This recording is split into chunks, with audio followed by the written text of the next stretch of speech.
السلام عليكم ورحمة الله وبركاته. أحلى أخوات عاملين إيه؟ يا رب إن شاء الله تكونوا بخير وتكونوا في أحسن حال دايما يا رب. تعالوا النهاردة قبل ما نبدأ الفيديو كده نصلي على النبي صلى الله عليه وسلم. اللهم صل وسلم وبارك على سيدنا محمد صلى الله عليه وسلم. تعالوا النهاردة أقول لكم على فكرة بسيطة جدا من 5 جنيه. عارفين ال5 جنيه اللي بتدعوا لنا في حاجات كتير ملهاش أي لازمة. تعالوا النهاردة نحوشها، هنعمل مبلغ كبير جدا هتجيبي كل اللي انت نفسك فيه. ال5 جنيه دي اكيد كل يوم بتجيب حاجات ملهاش اي لازمه، او اولادك عوديهم يحوشوا.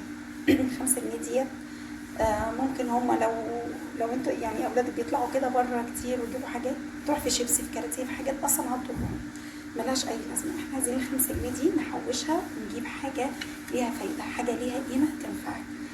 يعني ال5 جنيه ديت لو حوشناها معاك 5 جنيه، لو كل يوم هتحوشي 5 جنيه بس في الشهر معاكي 150 جنيه. لو هتكملي معاكي لحد السنة هيبقى معاكي 1800 جنيه. 1800 جنيه دول لو نفسك في حاجة ناقصاكي في مطبخك هتجيبيها، عايزة تجيبي لبس لأولادك، حاجة ناقصاكي انت في هدومك هتجيبيها.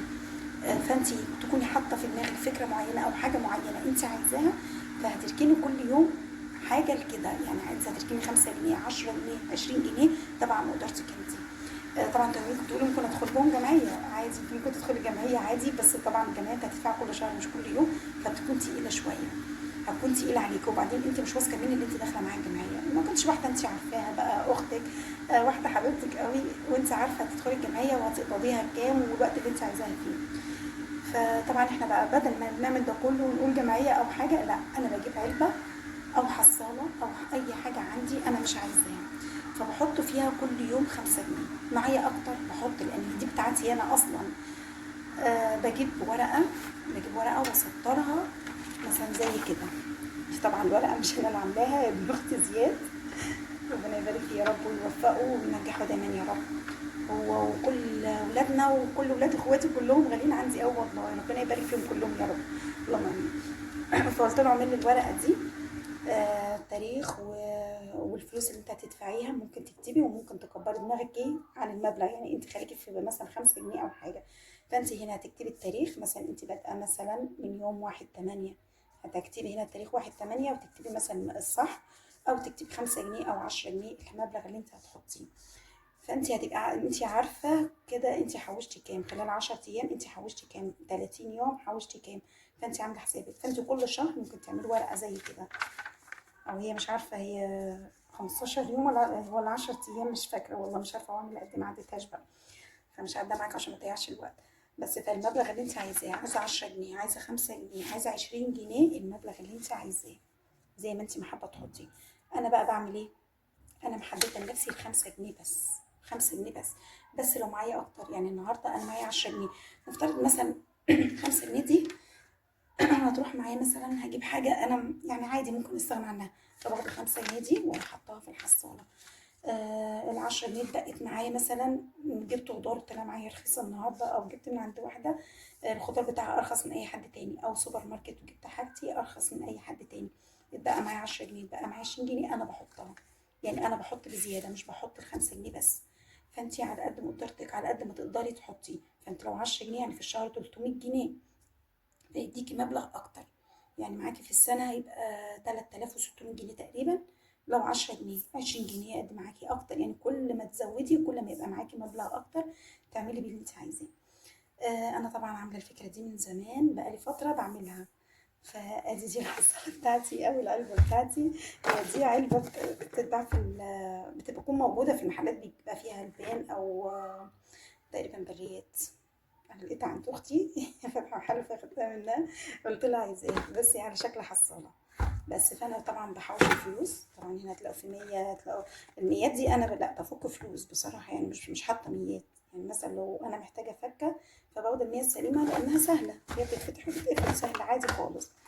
بس فانا باخد الفلوس الفكه اللي انا محتاجاها ممكن احط بدلها 100. اما الفلوس الصلاه دي بتكون مثلا باقيه معايا من اي حاجه، طلبات مشترياها مواصلات اي حاجه، باجي احطها على طول. يعني في مثلا ممكن ناس يقولوا لي طب انا بكون محتاجه الفلوس، انا احتاجتها عادي انا باخد منها بس على بس يعني بحرص شويه، مش باخد كلهم، مش باخد منها كتير، لا على القد. فدايما احط كل يوم 5 جنيه، معايا اكتر من 5 جنيه بحط اكتر، معايا 10، معايا 20، معايا فلوس الفكه دي ما بحسبهاش بصراحه يعني، لا دي بحطها كده بزياده. احنا دلوقتي داخلين على فتره مدارس، انا اولادي محتاجين حاجات كتير جدا للمدارس، بنتي في الكليه محتاجه طبعا حاجات، فانا هاخد منها وهنكمل طبعا يعني. باباهم مثلا هيديني مبلغ وانا هكمل، نفترض ما احتجتهمش، ممكن اجيب مثلا بيهم الحاجات اللي هتنفع سندوتشات في المدارس. لو الحمد لله ربنا قدرني وجبت حاجة السندوتشات وكل حاجة عندي، لا أنا في حاجات كتير ناقصاني في البيت، ممكن أجيب حاجة تخص رمضان، ممكن أجيب حاجة أشيلها في البيت لرمضان. ممكن في طاسة عجباني حابة أجيبها، طقم مثلا حاجة معينة للفرن. فأي حاجة أنت يعني عايزاها، فكري فيها، حددي اللي أنت عايزاه وحوشي بناء على كده عشان تقدري تشجعي نفسك كل يوم.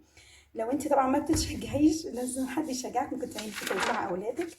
انا طبعا ابني الصغير عمل معايا حاجه زي كده، بس طبعا انا بعدت عن الحصاله دي خليتها لوحدها. فولا انا عايزه اعمل معاكي جمعيه كل يوم هنحط فيها فلوس، فعملتها لوحدها بورقه برضو، واكتب كل يوم مين انا حطيت وهو حط، كنت انا وهو بس. عايزه ابقى اولادك كلهم نفس الكلام، هيوفروا مش هيصرفوا مصروفهم في اي حاجه كده ملهاش اي لازمه. فان شاء الله الفكره هتنفعكم وهتفيدكم كتير، ويا رب ان شاء الله تكونوا استفدتوا منها والفكره تفيدكم. وطبعا لو انتوا عندكم افكار تانية قولوا لي عشان التانية استفيد منكم، عشان الصراحه انا بحب يعني في حاجات معينه بكون عايزه اجيبها، فالافكار الصغيره اللي زي دي او مبلغ صغير زي كده مش هيفرق جدا يعني قوي قوي في مصروف البيت، بس هينفع معايا بعد كده في حاجات كتيره انا عايزاها. فيا رب ان شاء الله يكون الفيديو عجبكم ويكون قدرت اوصل بس ولو فكره صغيره او معلومه صغيره تفيدكم او تفيد اولادكم، حتى لو اولادك صغيرين وعايزين يعني يحوشوا ولا حاجه زي كده هتفيدهم ان شاء الله. وطبعا زي ما قلت لكم اللي عندها فكره تقول لي ان شاء الله، يعني انا استفيد منكم وانتوا تستفيدوا مننا، ويا رب ان شاء الله تكون الفيديوهات بتعجبكم. اتمنى ما تنسوش اختكم بقى من اللايك والاشتراك في القناه لو ما اشتركتوش عندي. مع الف سلامه والسلام عليكم.